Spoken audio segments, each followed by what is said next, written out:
Hey guys, what's going on? We're in the forest garden today. I'm going to talk about ground covers and how they differ in a forest garden, or at least in my approach to forest gardening. There's a blend of wild ground covers and intentionally planted ground covers here. We're going to zoom in on one spot, and I'm just going to talk about my strategy, my technique for getting the most amount of ground cover, why you want that, and what to look for when you're choosing your ground covers. All right, let's just zoom into this random spot here. In my garden, I like to include a lot of different types of plants and let wild plants kind of take over in certain areas and hold them at bay in other areas. But if nature's offering us a effective ground cover that's going to help shade the ground, it's going to preserve these wood chips, it's going to hold in moisture, it's going to be just really good overall to have as much ground cover as possible. But what you don't want, and let me see if there's an example here, like for example over here, this blueberry has some vines coming up. I'm not exactly sure which kind of vine this is, but you can pretty much assume if it's vining up your plants, it's going to be shading those plants out and competing for sunlight and choking them. So immediately, if I see something like this vine here, I'm just going to go ahead and pull it out. And there's one of the biggest problems here is I believe this is English ivy. It's probably brought as a landscaping plant at some point, and now it's just a nuisance. So I pull that up because yeah, it's a really effective ground cover, but it also vines up trees and shrubs and chokes it out. So I definitely pull out those kind of vines. Like here's another one.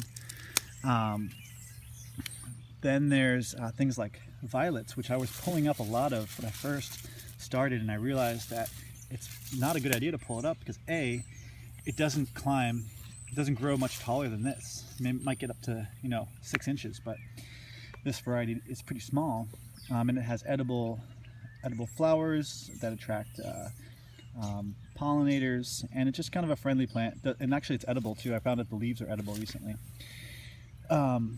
And so there's no reason to pull it up unless you're growing important low-growing crops like strawberries or something near it. So I let this kind of take over as much as I can. Then there's another ground cover here. I actually don't know the name of this one. These kind of half moon shapes. I think I knew the name a while ago, but I forgot it.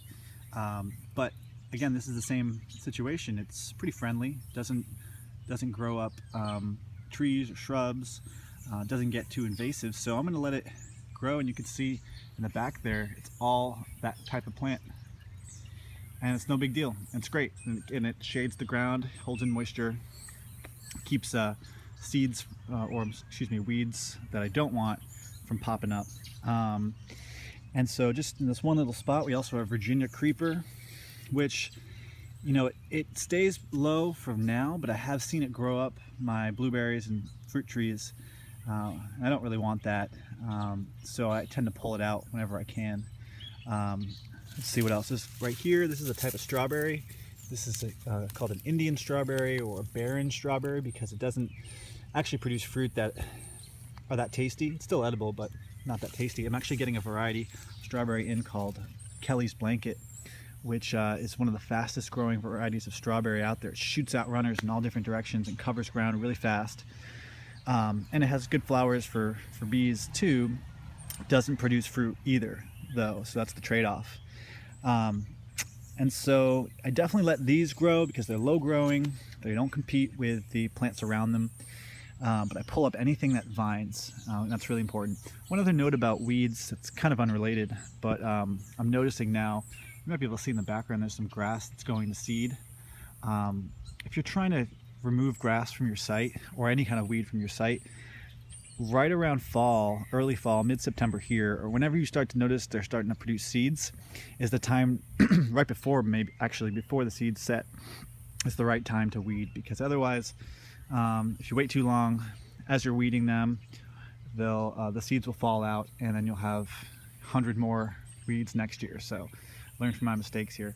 But yeah, you can see the ground cover is working well here, and this is a new berm, and that same plant I can't remember the name of is growing up, and I'm totally letting it I'm keeping that English ivy, the Virginia creeper at bay. Okay, hope that helps. Thanks.